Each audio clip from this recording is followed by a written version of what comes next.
Welcome. Today, we're diving into the latest corporate news shaping markets around the world. From major deals to strategic moves, we'll explore the key stories that are influencing business on a global scale. Let's get started with this global briefing. Now, we're turning our attention to market. Today, SpaceX joins the Nasdaq 100, triggering a significant wave of buying. Passive funds could snap up as much as $27 billion in shares. Meanwhile, the S&P 500 gained nearly 1%, and the Dow inched higher, building on last week's record close. The Nasdaq Composite led the charge, jumping over 1% as chip stocks bounced back from recent losses. Wall Street is rallying, tech jitters are easing, and the markets are responding with renewed confidence. Now, we're diving into the heart of today's talk: technology and artificial intelligence. Let's look at some big moves in the chip industry. SK Hynix has officially started marketing for a U.S. share listing, aiming to raise around $28 to $29 billion. Meanwhile, NVIDIA stepped in to reassure investors after a report about a server delay shook tech stocks across Asia. They made it clear their roadmap is still on track.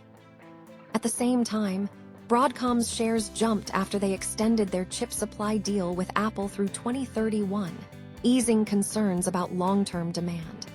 The chip makers are rebounding, and the big bets keep coming.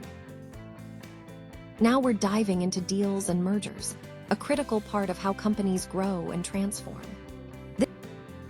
We're looking at a wave of takeovers and restructuring across different sectors. About 2.1% of the workforce is impacted, with Microsoft cutting 4,800 jobs, including a significant reduction in its Xbox division as gaming studios are spun off. Meanwhile, ITV is selling its broadcast arm to Sky in a deal worth up to £1.6 billion, with nearly £1 billion returning to shareholders. And easyJet saw its shares jump after a $7.3 billion takeover bid, well above recent trading levels. Now, we're shifting gears to focus on corporate moves. This section dives into the key changes and strategies companies are making to stay ahead. This slide highlights some major moves in the corporate world. One company sold $216 million worth of Bitcoin, but still booked a massive $8.32 billion unrealized loss on its crypto holdings. Meanwhile, Alphabet, Google's parent company, dipped about 1% after a European court upheld a hefty €4.1 billion antitrust fine. On a brighter note, Dell's shares jumped nearly 8% after President Trump publicly promoted their computers at a joint stock exchange event. It's a mix of politics, fines, and big bets shaping these stories.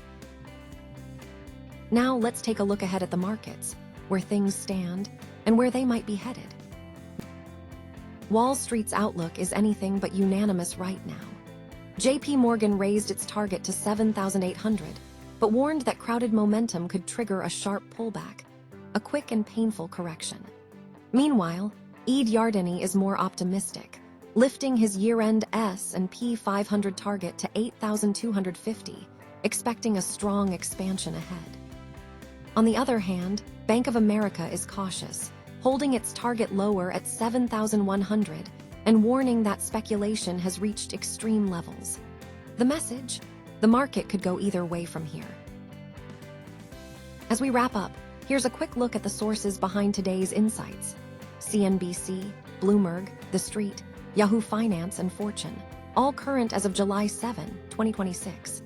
We've seen forecasts divided on what 2026 holds, major mergers and acquisitions shaking things up, SpaceX entering the Nasdaq 100, and a rebound in tech stocks. These are the key takeaways shaping the market landscape.